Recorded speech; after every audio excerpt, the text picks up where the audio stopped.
ഉദ്ധിതനായ യേശുവിനെ കുറിച്ച് ലോകത്തോട് പ്രഘോഷിക്കുവാൻ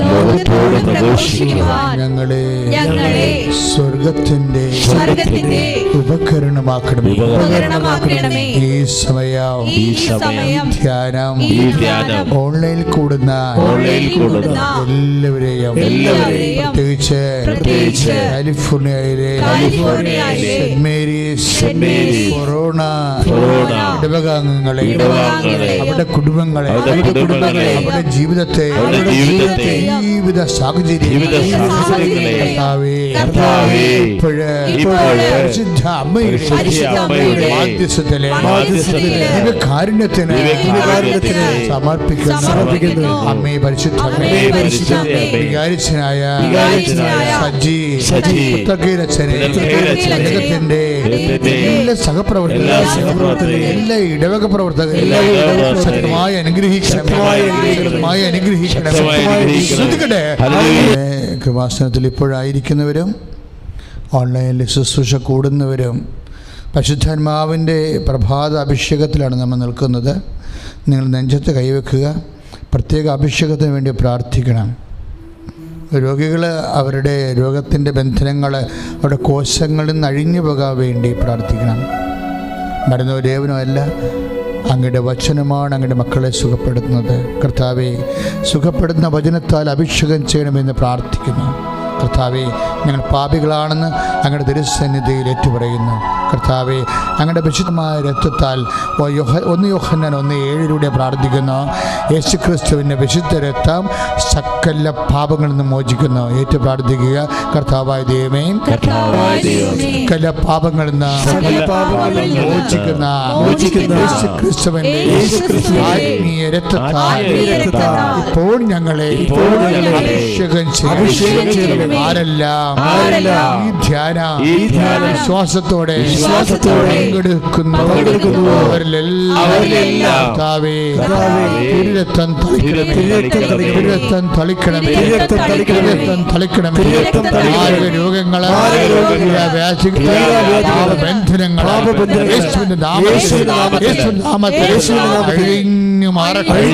അഴിഞ്ഞു മാറട്ടെ.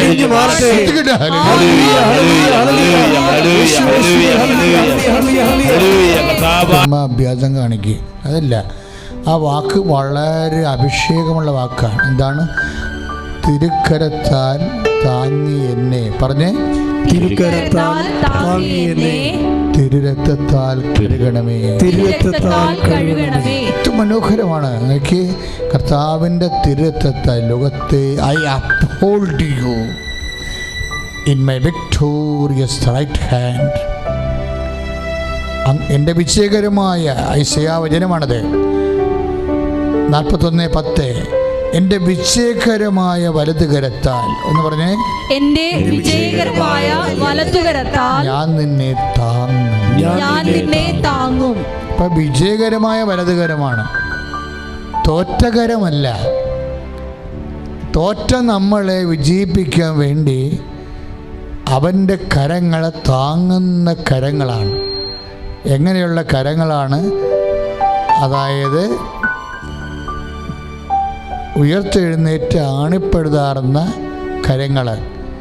എൻ്റെ കരങ്ങൾ നിങ്ങൾ കാണുക എന്ന് പറഞ്ഞപ്പോൾ ആ കരങ്ങൾ അവൻ അപ്പോസ്തലന്മാരെ കാണിക്കുമ്പോൾ that is victorious right hand. കൈയിടിച്ച് കർത്താവ് സുഖിക്കട്ടെ.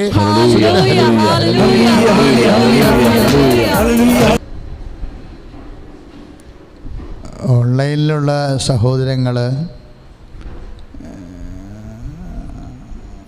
അവരുടെ ലാപ്ടോപ്പായാലും മൊബൈലായാലും ആരാധനയുടെ നിമിഷങ്ങളിൽ നിങ്ങളത് മേശപ്പുറത്തോ അത് ഓൺ ചെയ്ത് ചാരി വെച്ചിട്ട്, ഞങ്ങൾ ഇവിടെ നേരിട്ട് ആരാധന കൂടുന്നവരുണ്ട്.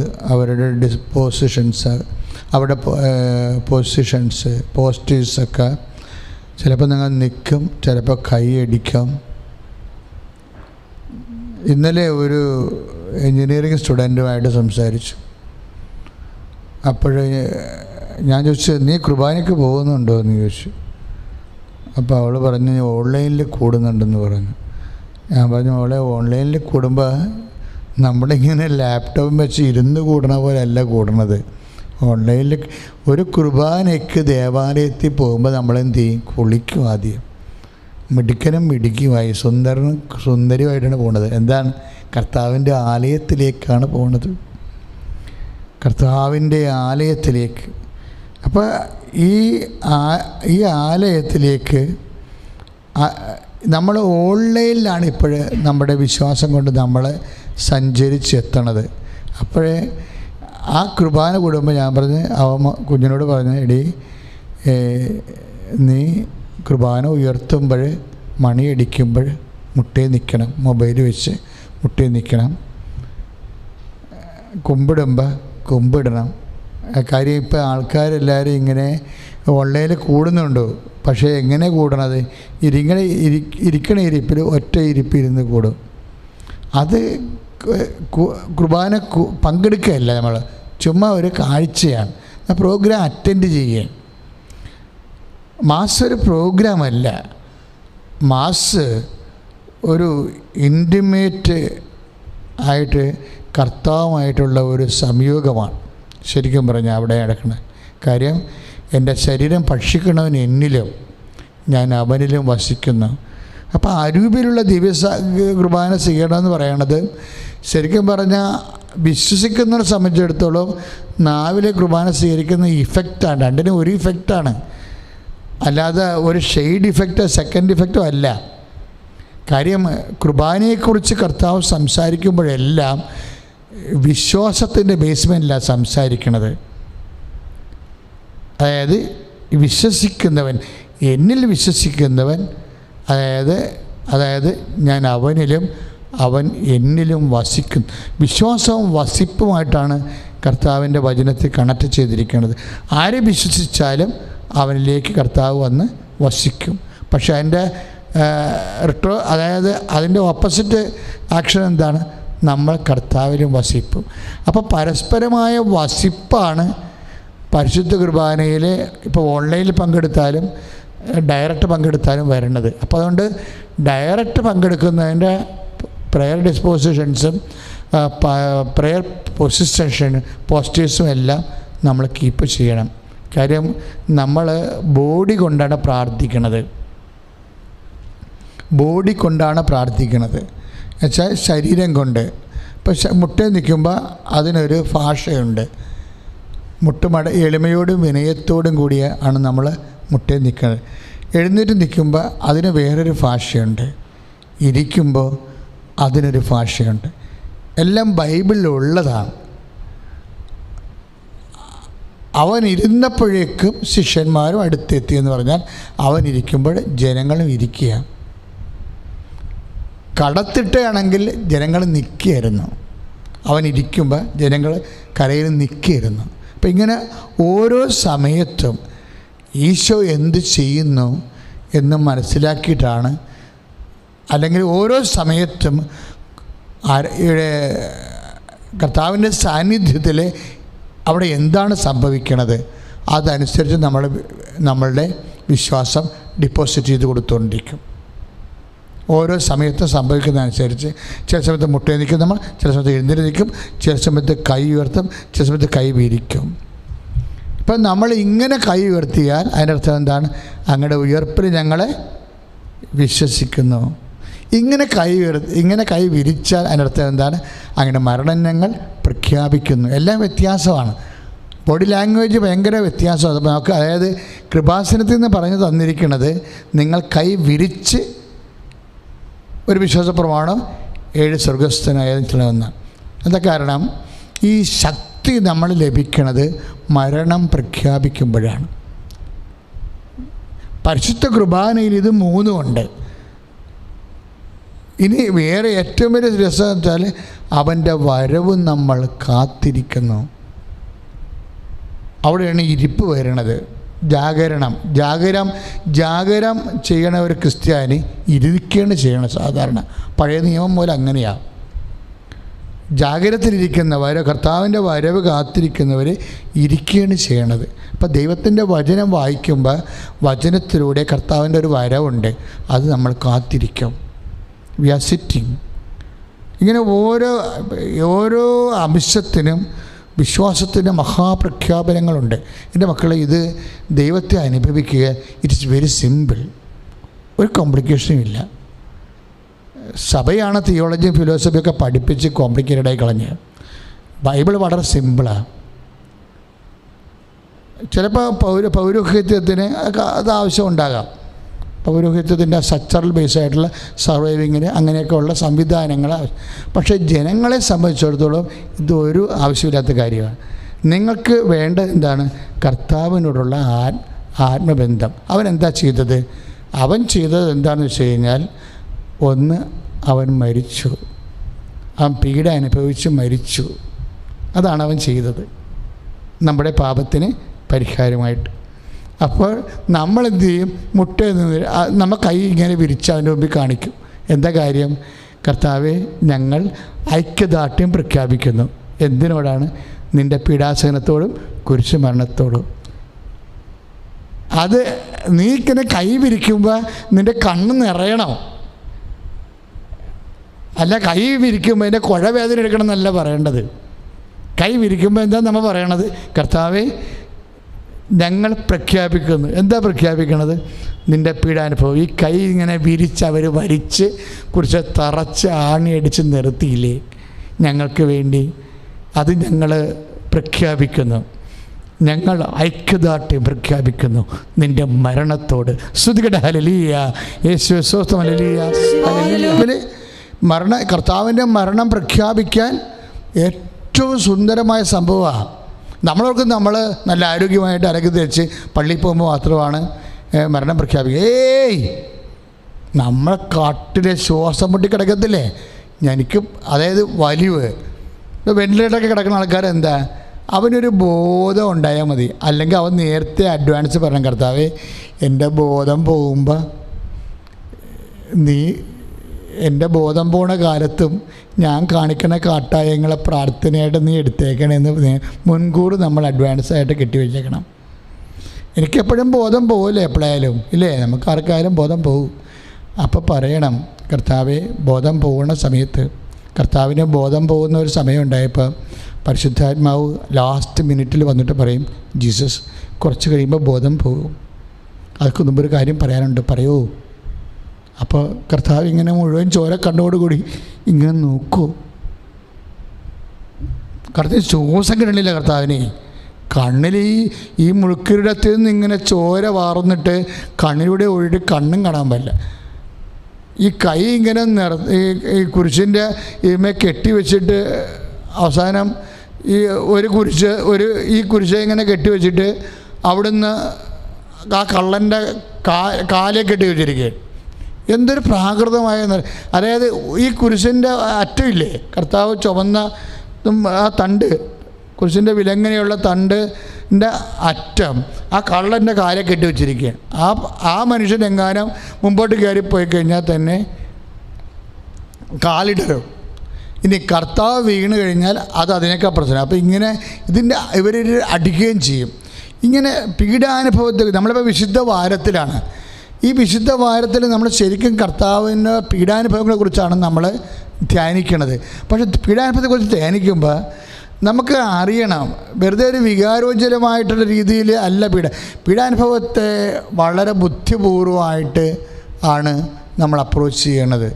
കാര്യം എന്താണ്? പീഡാനുഭവത്തിൽ എന്താണ് പ്രൊഡ്യൂസ് ചെയ്യണത്? ദൈവം എന്താണ് ഉൽപ്പാദിപ്പിച്ചത് പീഡാനുഭവത്തിലൂടെ? അവിടുത്തെ സ്നേഹമാണ് പ്രകടിപ്പിച്ചത്. പീഡാനുഭവത്തിലൂടെ ദൈവം നമ്മോട് പ്രകടിപ്പിച്ചത് എന്താണ്? അവിടുത്തെ സ്നേഹമാണ്. കർത്താവ് ഇന്നലെ ഒരു കാര്യം പറഞ്ഞില്ലേ? കർത്താവ് അതായത് ഇപ്പോൾ ഞാൻ ഇന്നലെ നമുക്ക് എന്തായിരുന്നു? ഓശാന തിരുനാളല്ലേ? അപ്പം എപ്പോഴും എൻ്റെ മനസ്സിൽ വരണത് ഈ ഓശാന തിരുനാളിന് ഈശോ പറയാതെ പറയണ ചില നയപരമായ നിലപാടുകളുണ്ട്. എന്താ കാര്യം വെച്ചാൽ, എനിക്ക് ശക്തിയില്ലാഞ്ഞിട്ടൊന്നുമല്ല ഞാൻ നിങ്ങളുടെ അടുത്ത് ഏൽപ്പിക്കപ്പെട്ടത്, ബോധപൂർവമാണെന്ന്. എനിക്ക് ശക്തിയില്ലാഞ്ഞിട്ടല്ല ഞാൻ ഏൽപ്പിക്കപ്പെട്ടത്, മരണത്തിന്. പിന്നെ എന്താണ്? നമ്മളോടുള്ള സ്നേഹത്തെ പ്രതി ബോധപൂർവമായി എടുത്ത സ്വതന്ത്ര തീരുമാനമാണ്. അതുകൊണ്ട് ഈശോ ഇടയ്ക്കൊക്കെ പറയും, ആരും എന്നിൽ നിന്ന് തട്ടിപ്പറിക്കണമെന്ന് കരുതരുത് കേട്ടോ എന്ന് പറയും. ഞാനത് സ്വയം സമർപ്പിക്കണം. അത് എന്ത് രസമാണ് ആ വാക്ക്. അതായത് പീഡാനുഭവം തുടങ്ങുന്നതിന് മുമ്പ് പറയണ വാക്കാണ്.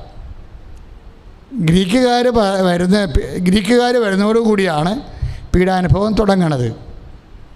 ഇപ്പോൾ എൻ്റെ ആത്മാവ് അസ്വസ്ഥമായിരിക്കും, ഞാൻ എന്ത് പറയുന്നു? പിതാവേ എന്നെ മഹത്വപ്പെടുത്തണമേ എന്നൊക്കെ പറഞ്ഞ് ഈശോ ഗ്രീക്കുകാരുടെ വരവിനെക്കുറിച്ച് പറയും. അവർ വിജ്ഞാനം അന്വേഷിക്കുന്ന ആൾക്കാരാണ്. യഹൂദൻ അടയാളം അന്വേഷിക്കുക. അടയാളമില്ലാത്ത, വിജ്ഞാനമില്ലാത്ത ദൈവാനുഭവത്തിൻ്റെ ഒരു കാലം വരും. ആ കാലമാണ് വരണത്. ചിലക്ക് ദൈവത്തെ കൊണ്ട് വേണ്ടത് അടയാളമാണ്, ചിലക്ക് ദൈവത്തെ കൊണ്ട് വേണ്ടത് എന്താണ്? വിജ്ഞാനമാണ്. അപ്പം ഇനി വിജ്ഞാനം കിട്ടാത്ത, അതുപോലെ തന്നെ വിജ്ഞാനത്തിന് ഒരു പ്രൊവിഷനും ഇല്ലാത്ത, സാധ്യതയുമില്ലാത്ത മനുഷ്യൻ്റെ വിജ്ഞാനം ദൈവത്തിന് പോഷത്വമാണ്. മനുഷ്യൻ്റെ വിജ്ഞാനത്തെക്കുറിച്ച് പറയണത് എന്താണത്? ആത്മരക്ഷയ്ക്ക് അത് വെറും വേസ്റ്റാണെന്നാണ് പറയണത്. മനുഷ്യൻ്റെ വിജ്ഞാനം ദൈവത്തിന് പോഷത്വമാണ്. അപ്പോൾ വിജ്ഞാനം അന്വേഷിക്കുന്നവർക്ക് വിജ്ഞാനം കിട്ടാത്ത, ഇനി അടയാളം അത്ഭുതം അന്വേഷിക്കുന്നവർക്ക് പിന്നെ ഒരു കൂട്ടർ അടയാളം അന്വേഷിക്കണതാണ്, അത്ഭുതം അന്വേഷിക്കണതാണ്. അത് ഇല്ലാത്ത, അത്ഭുതം ഇല്ലാത്ത ഒരു കാലം. അവിടെയാണ് ദൈവത്തിൻ്റെ, അവിടെ എന്താണ്? വിജാതിയർ വിജ്ഞാനം അന്വേഷിക്കുന്നു, യഹൂദർ അടയാളം അന്വേഷിക്കുന്നു. ഞങ്ങളാകട്ടെ ക്രൂശിക്കപ്പെട്ട കർത്താവിനെ ആണ് പ്രഘോഷിക്കുന്നത്. ക്രൂശിക്കപ്പെട്ട കർത്താവിനെയാണ് നമ്മൾ സഭ പ്രഘോഷിക്കേണ്ടത്. സഭ വേറെ വല്ലതൊക്കെ പ്രഘോഷിക്കുമ്പോഴാണ് പ്രശ്നം വരുന്നത്. എന്നും കൊന്നും സഭ പ്രഘോഷിക്കേണ്ടത് എന്താണ്? ക്രൂശിക്കപ്പെട്ട കർത്താവിനെയാണ് പ്രഘോഷിക്കേണ്ടത്. വേറെ ഒന്നും നമ്മുടെ പ്രൈമറി റെഫറൻസ് അല്ല. ഇത് മറ്റെന്തെങ്കിലും റെഫറൻസ് വരുന്നുണ്ടെങ്കിൽ അവരവരുടെ പിടിച്ചുനിൽപ്പിന് വേണ്ടി അവരവർ തട്ടിക്കൂട്ടി സഭയുടെ ഭാഗമാക്കിയിട്ടുള്ള പൊയ് സംവിധാനങ്ങളാണ്. ഇതൊന്നും ആത്മരക്ഷാ വിഷയങ്ങളല്ല.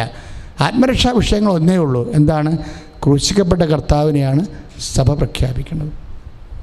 ക്രൂശിക്കപ്പെട്ട കർത്താവിനെ പ്രഘോഷിക്കുന്ന ദിവസങ്ങളാണിത്. പ്രത്യേകിച്ച് നമ്മളത് എന്തുകൊണ്ട് എന്ന് വെച്ചാൽ ദൈവത്തിൻ്റെ സ്നേഹം കൊണ്ടാണ്. ഇപ്പം യോഹന്നാൻ്റെ സുവിശേഷമാണല്ലേ. യോഹന്നാൻ്റെ സുവിശേഷം എന്താണ്? 10:18 എന്താ പറയണത്? ഞാൻ ആരും എന്നിൽ നിന്ന് പിടിച്ചെടുക്കുകയല്ല, ആരും എന്നെ പിടിച്ചു കൊണ്ടുപോയി കുരിശിൽ തറച്ചതല്ല. അത് ഭയങ്കര വാക്കാണ്. ആരും എന്നെ കൊണ്ട് പിടിച്ചു കൊണ്ടുപോയി കുരിശിൽ തറച്ചതല്ല. പിന്നെ എന്താണ്? ഞാനത് സ്വയമേധവ സമർപ്പിച്ചതാണ്. അപ്പോൾ അതൊന്ന് എന്തിനാണ് ഈ സ്വയമേധവ അത് സമർപ്പിച്ചത്? അതിൻ്റെ പേരിലാണ്, അവിടെയാണ് സ്നേഹം വരുന്നത്.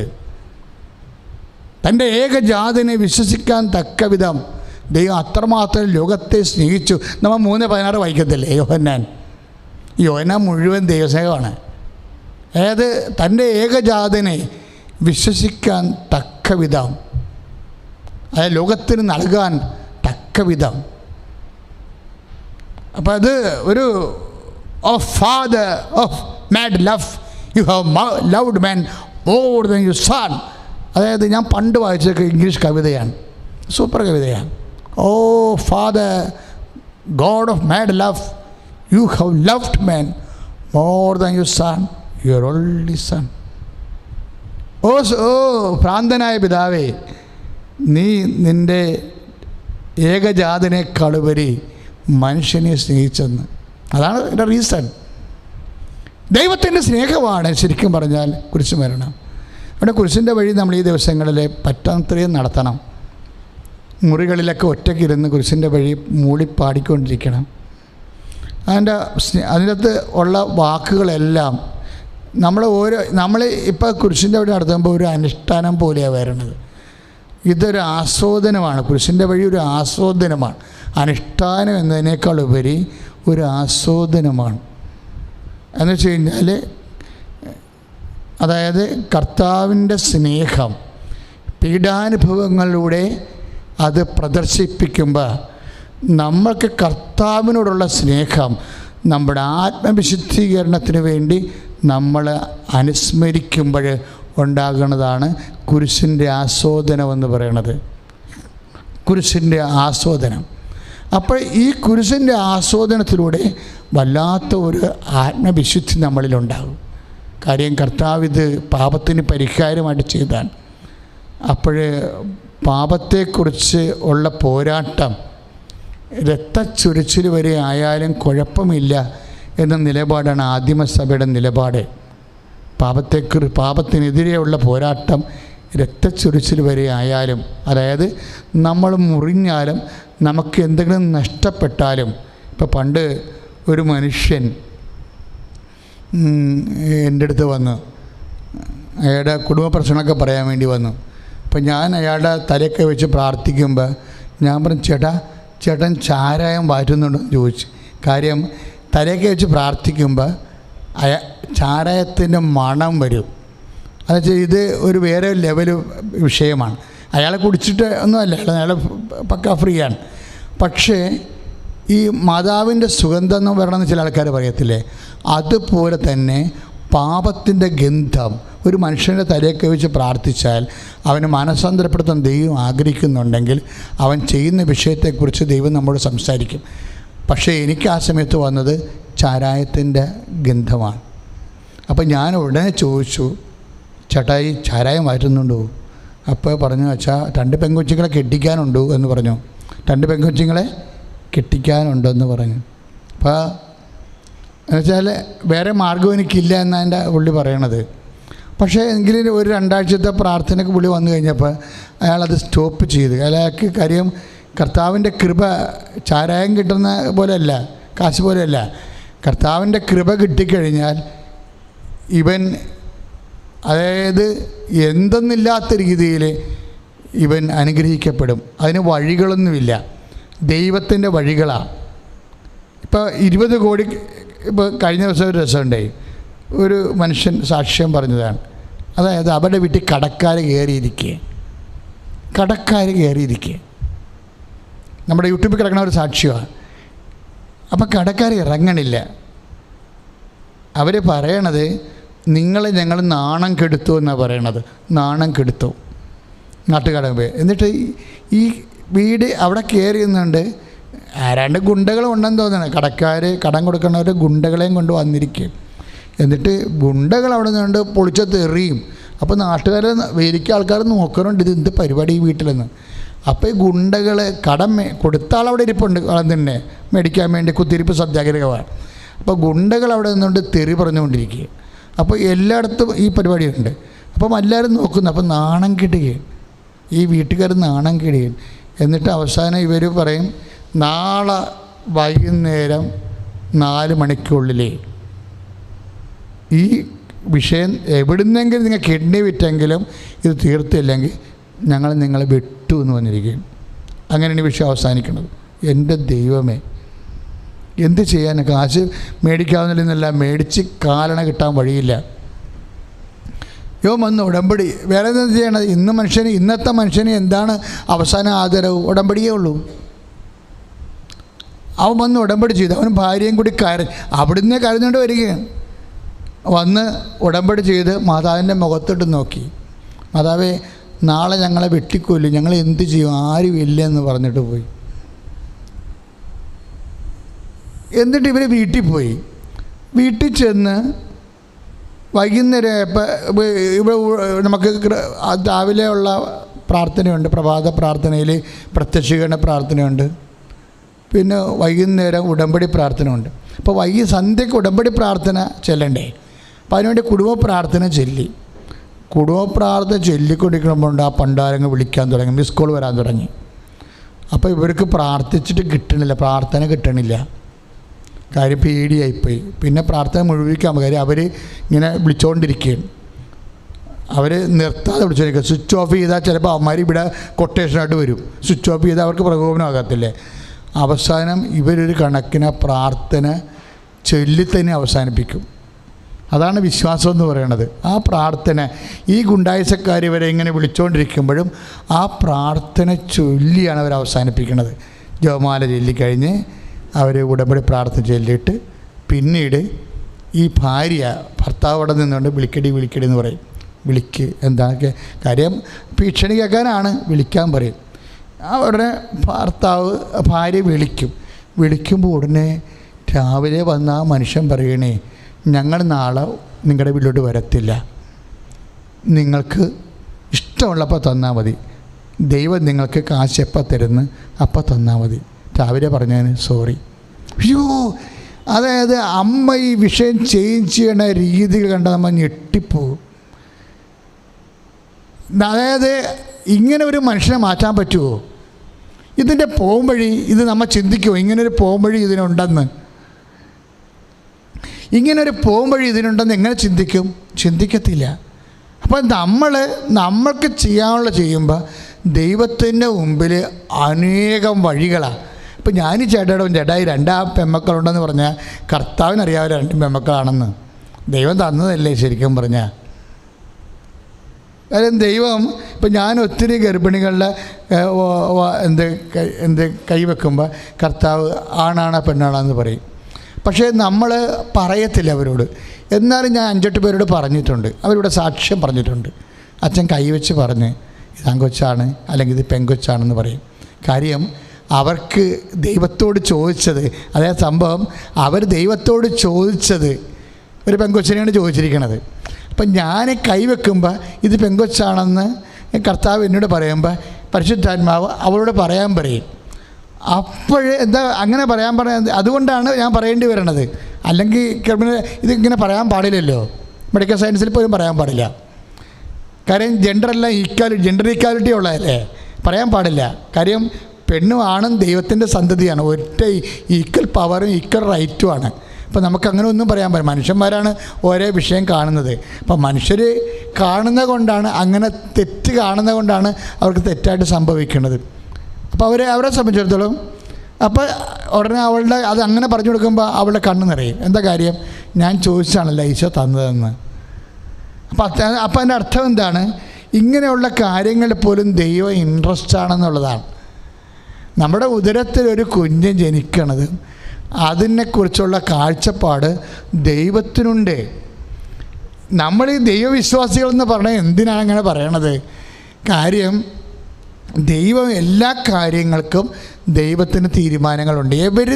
അതായത് ചിലർ പറയും, അതൊക്കെ ഇങ്ങനെ കർത്താവിനോട് പറയണത്. ഇപ്പം കർത്താവിനോട് പറയണ കാര്യങ്ങളും പറയാൻ പാടില്ലാത്ത കാര്യങ്ങളും നമ്മൾ മാറ്റിവെക്കും. കർത്താവിനോട് പറയണ കാര്യങ്ങളും പറയാൻ പാടില്ലാത്ത കാര്യങ്ങളും. ഞാനൊരിക്കൽ ഒരു ചേച്ചിയുടെ, ഒരു മറിയാമ്മ എന്ന പേര്, തീരദേശത്തുള്ളതാണ്. ഞാൻ ചേച്ചി ഇന്നലെ 3 മണിക്ക് ചേച്ചി ഹൃദയത്തിന് മുമ്പിൽ നിന്ന് എന്നാ പറഞ്ഞെന്ന് ചോദിച്ചു. അപ്പോൾ ഇവിടെ ചമ്മി ചുവന്നു പോയി. അതായത് ഇന്നലെ ഹൃദയത്തിൻ്റെ മുമ്പിൽ നിന്ന് 3 മണിക്ക് മുറി അടിച്ച് വാരിയിട്ട് ചേച്ചി എന്നാ പറഞ്ഞത് ഈശോടെ നോക്കിയെന്ന് പറഞ്ഞു. അപ്പോൾ അവൾക്ക് ഭയങ്കര ചമ്മലായി. അവൾ പറഞ്ഞ ഇതാണ്, എൻ്റെ ഭർത്താവ് ഇന്ന് വരണം, 2 ദിവസം കഴിഞ്ഞ് എനിക്ക് പീരീഡ്സ് ആണെന്നാണ് പറഞ്ഞത്. അതാണ് സംഭവം. ഇതിലെങ്ങനെ ഈ ഭർത്താവിനെ കൊണ്ടുവന്നെന്നറിയാമോ? അത് ഭയങ്കര സംഭവമാണ്. ഭർത്താവ് ബോട്ടിൽ കോഴിക്കോട് പടിഞ്ഞാറാവശ്യത്ത് ബോട്ടിലാണ്, കടലിൽ. ഇവൾ ഈ കർത്താവിൻ്റെ തിരുസന്നിധിയിൽ ഇങ്ങനെ പറഞ്ഞപ്പോഴേ ആ സമയത്ത് ഇവളുടെ ഭർത്താവിൻ്റെ ഉള്ളിൽ വീട്ടിലോട്ട് പോകണമെന്നൊരു ആഗ്രഹം. എന്നിട്ട് കരക്കിലേക്ക് തുറമുഖത്തേക്ക് അടുത്തുകൊണ്ടിരുന്ന ഒരു ബോട്ടിൽ, ഒരു വള്ളത്തെ ഈ സ്രാങ്കിനോട് പറഞ്ഞിട്ട് ഈ വീട്ടുകാരൻ കൈ കാണിക്കും. കാര്യം ഈ ബോട്ട് കടലിലോട്ട് ഇപ്പോഴും അടുക്കത്തില്ല, ചിലപ്പോൾ 1 ദിവസം കഴിഞ്ഞ് അടുക്കത്തുള്ളൂ. പക്ഷെ ആ വള്ളം മീനുമായിട്ട് കരയിലേക്ക് പോരുകയും അപ്പോൾ ആ വള്ളത്തെ കയറി അയാൾക്ക് വീട്ടിൽ പോരാൻ പറ്റും. അപ്പോഴേ ഉടനെ ബോട്ടിന് സ്രാങ്കിനോട് പറഞ്ഞിട്ട് ഈ മനുഷ്യൻ ആ വള്ളം ബോട്ടിനും അടുപ്പിച്ചിട്ട് വള്ളത്തെ കയറി കോഴിക്കോട് വന്ന് അവിടുന്ന് ബസ്സിൽ വീട്ടിലെത്തി. നിങ്ങളൊന്ന് ചിന്തിച്ച് നോക്കിയേ, ദൈവം എന്ത് സീരിയസ് ആണെന്ന്. നമ്മളുടെ മൈന്യൂട്ട് കാര്യങ്ങൾ, അതായത് ഗർഭത്തിലുള്ള ശിശുവും ഒരു മനുഷ്യൻ്റെ മൗലിക കുടുംബാവകാശങ്ങളും എല്ലാത്തിൻ്റെ മേലും കർത്താവിന് ശ്രദ്ധയുണ്ട്. ഇതിനാണ് ദൈവസ്നേഹമെന്ന് നമ്മൾ പറയണത്. അതുകൊണ്ട് നമ്മൾ കുറച്ച് കാര്യം കർത്താവിനോട് പറയാം, കുറച്ച് കാര്യം കർത്താവിനോട് പറയാൻ പാടില്ലെന്ന് പറഞ്ഞാൽ you are not a faithful. നമ്മൾ വിശ്വാസിയല്ല. വിശ്വാസി എന്ന് പറയണത് എൻ്റെ A-Z കാര്യങ്ങൾ. നീ കിടക്കണം ഞാൻ അറിയുന്നു, നീ ചെരിയുന്നത് ഞാൻ അറിയുന്നു, നീ ഇരിക്കണം ഞാൻ അറിയുന്നു, എല്ലാം ദൈവത്തിൻ്റെ അക്കൗണ്ടിലാണ്. ദൈവം ഈ അത്രമാത്രം എന്നുള്ള സംഭവം, ഈ ദൈവസ്നേഹം വളർന്നാണ് പീഡാനുഭവത്തിലേക്ക് വരണത്. അല്ല, പീഡാനുഭവത്തെ ദൈവസ്നേഹത്തിൽ നിന്ന് മാറ്റിക്കൊണ്ട് ചിന്തിക്കാൻ പറ്റത്തില്ല. വൈ ജീസസ് സഫേർഡ് എന്ന് ചോദിച്ചാൽ ഒറ്റ ഉത്തരമേ ഉള്ളൂ. യോഹന്നാൻ 3:16 തൻ്റെ ഏകജാതനെ നൽകാൻ തക്ക വിധം. ഏറ്റു പറഞ്ഞ്, തൻ്റെ ഏകജാതനെ നൽകാൻ തക്ക വിധം ദൈവം അത്രമാത്രം ലോകത്തെ സ്നേഹിച്ചു. ശ്രുതികടേ hallelujah hallelujah hallelujah hallelujah hallelujah.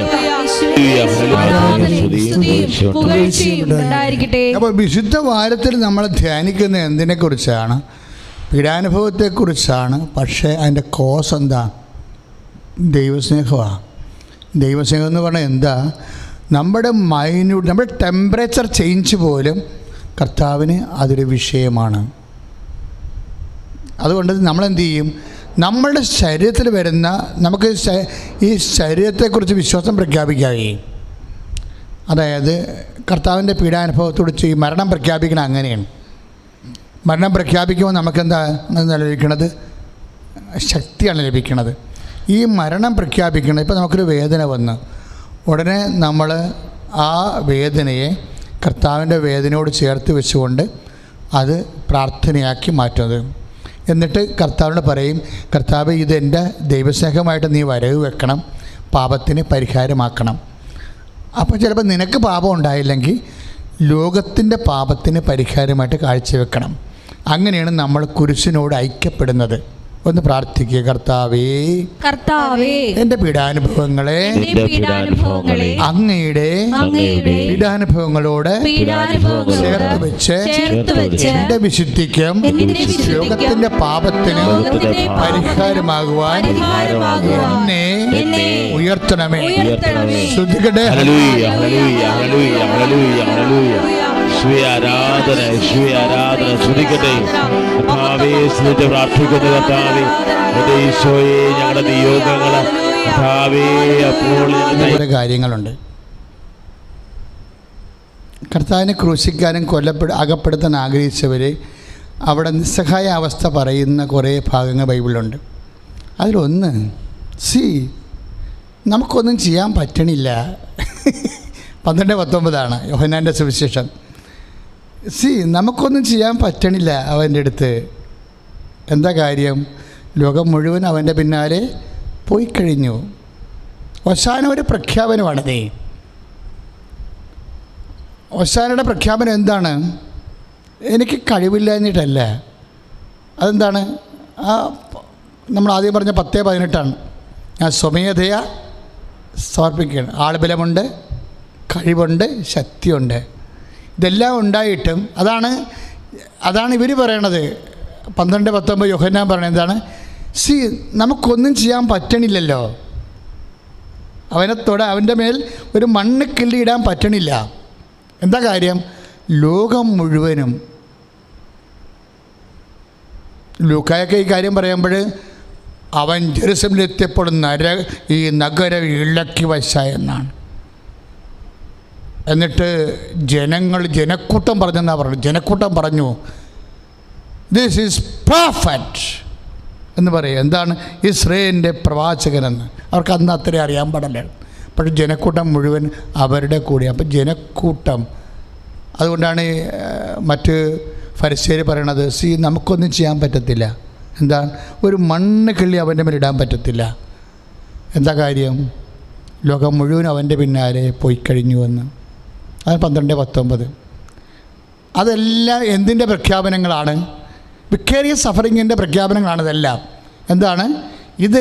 ആരും 10:18 യോഹന്നാൻ 10:18 എന്താണ്? ആരും എന്നിൽ നിന്ന് പിടിച്ചെടുക്കണമല്ല, ഞാൻ സ്വമേധയാ സമർപ്പിക്കുന്നതാണ്.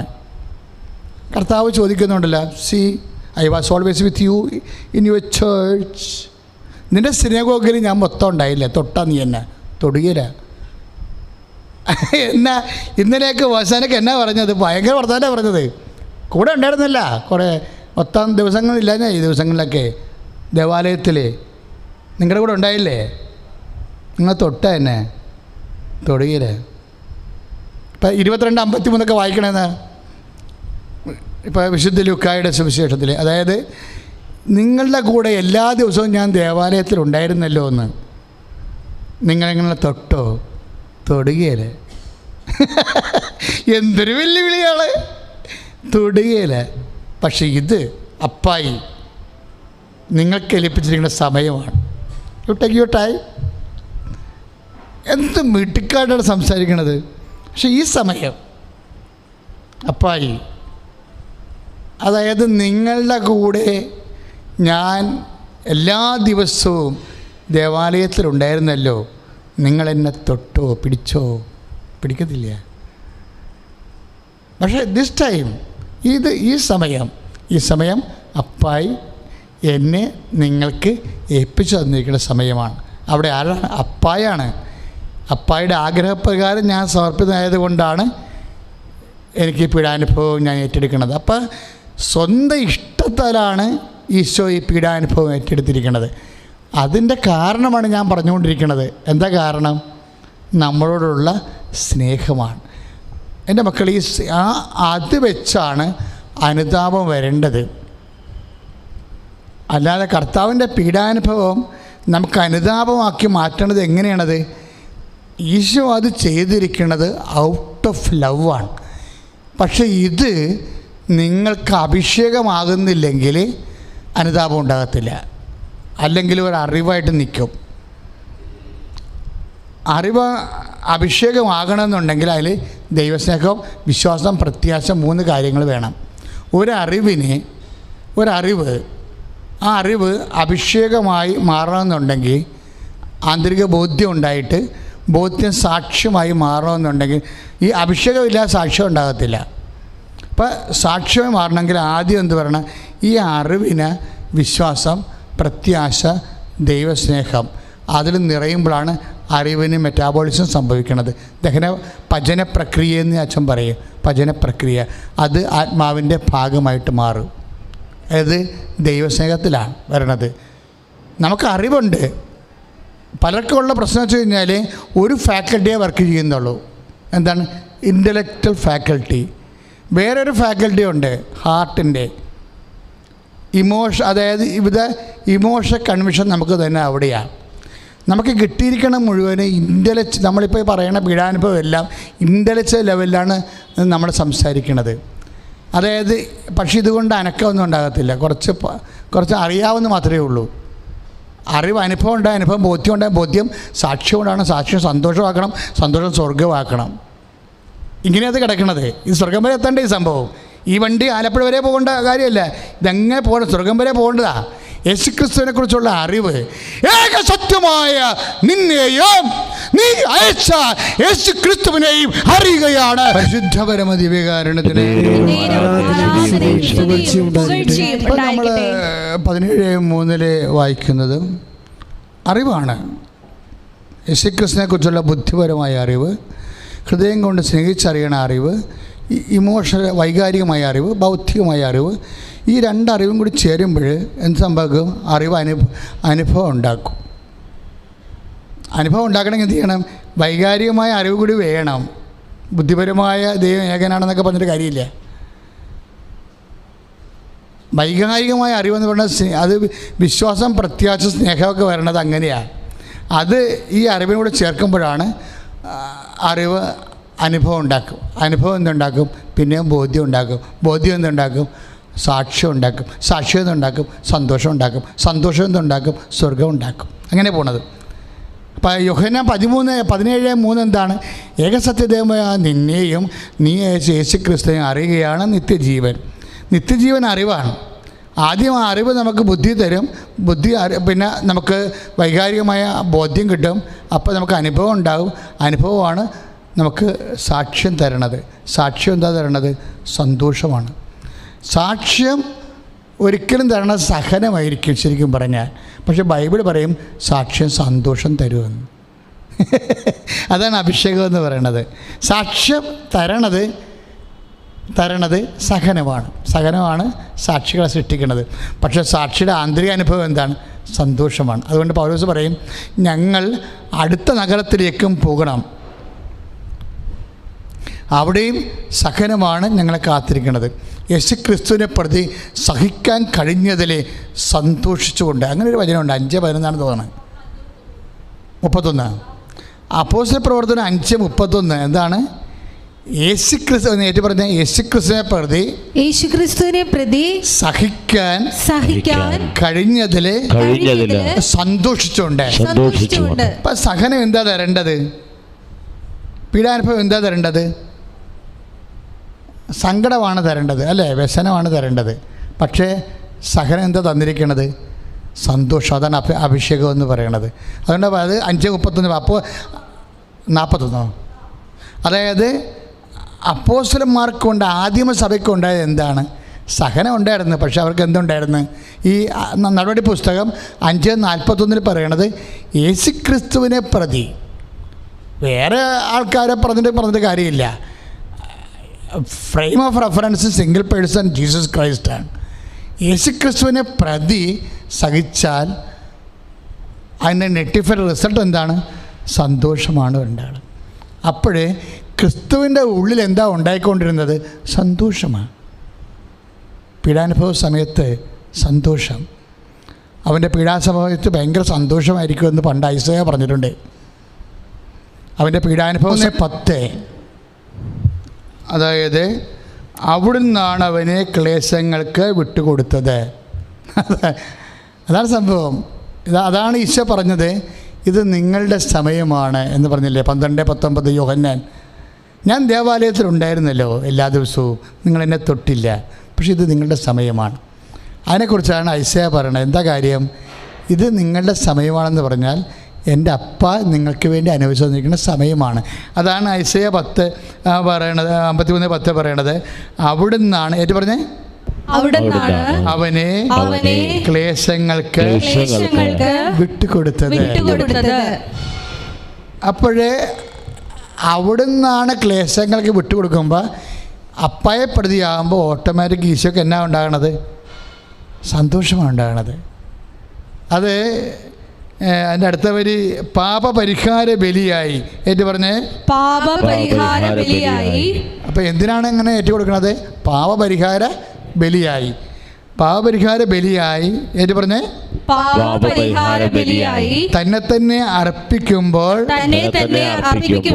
അവൻ തന്റെ സന്തതി പരമ്പരയെ കാണുകയും ദീർഘായുസ് പ്രാപിക്കുകയും ചെയ്യും. കർത്താവിന്റെ ഹിതം അവനിലൂടെ നിറവേറുകയും ചെയ്യും. ദൈവേഷ്ടം നിറവേറ്റുന്നതിൽ ഈശോയ്ക്ക് ആന്തരിക സന്തോഷമാണുള്ളത് പീഡാനുഭവ സമയത്ത്. ഇത് അപ്പോസ്തലന്മാർക്ക് ഇത് തന്നെയാണ് ഉണ്ടായത്. 5:41 പറയുന്ന സന്തോഷമാണ്. കർത്താവിന് വേണ്ടി സഹിക്കാൻ കഴിഞ്ഞതിൽ സന്തോഷം. ഈശോയ്ക്ക് എന്താ സംഭവിച്ചിരിക്കുന്നത്? പിതാവായ ദൈവത്തിൻ്റെ ഇഷ്ടം നിറവേറ്റാൻ കഴിഞ്ഞതിൽ സന്തോഷം. സന്തോഷം മാത്രമല്ല, അവൻ്റെ സന്തതി പരമ്പരകളെ കണ്ട് ദീർഘായുസ് പ്രാപിക്കുമെന്നാണ് നമുക്കറിയാമല്ലോ. എന്ന് പറഞ്ഞാൽ അവൻ ഈ 53:10 എന്താണ്? അവൻ്റെ സന്തതി പരമ്പര, അവൻ്റെ തിരുരക്തത്തിൽ വീണ്ടെടുക്കാൻ പോകുന്ന പുതിയ തലമുറയില്ലേ സന്തതി പരമ്പര, നമ്മളെ കണ്ടാണേ. അതായത് നമ്മളെ കണ്ട് എന്ത് പറ്റി? അവന് ദീർഘായുസ് പ്രാപിക്കൂ എന്ന് വെച്ചാൽ, ദീർഘായുസെന്ന് വെച്ചാൽ ബൈബിളിൽ ദീർഘായുസെന്ന് പറഞ്ഞാൽ എല്ലാ അനുഗ്രഹങ്ങളും എന്നതിൻ്റെ അർത്ഥം. സന്തോഷകാരണമായ എല്ലാ അനുഗ്രഹങ്ങൾക്കും. കാര്യം ദൈവം മനുഷ്യന് നൽകുന്ന ഏറ്റവും വലിയ വാഗ്ദാനം എന്ന് പറയുന്നത് ദീർഘായുസ്സാണ്. എന്നുവെച്ചാൽ ഭൂമിയിൽ ഇങ്ങനെ ചത്തു പറഞ്ഞ് 102 വയസ്സ് വരെ ജീവിക്കുന്ന കാര്യമല്ല പറഞ്ഞത്. ദൈവമാണ് പറഞ്ഞതെന്ന് നമ്മൾ മനസ്സിലാക്കണം. ഡോക്ടറല്ല പറഞ്ഞിരിക്കണത്. ഡോക്ടർ ദീർഘായുസ് പറഞ്ഞാൽ നീ 80 വയസ്സ് വരെ ജീവിക്കുമെന്നാണ്. ദൈവം ദീർഘായുസ് എന്ന് പറഞ്ഞാൽ ദൈവത്തെപ്പോലെ ജീവിക്കുമെന്നാണ്. കൈയടിച്ച് കർത്താവ് ഡെലിവറി ചെയ്യാം.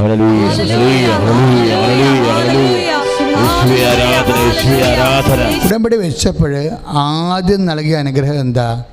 ആദ്യം നൽകിയത് അതിൻ്റെ നിയോഗം പറഞ്ഞത് എന്താണ്?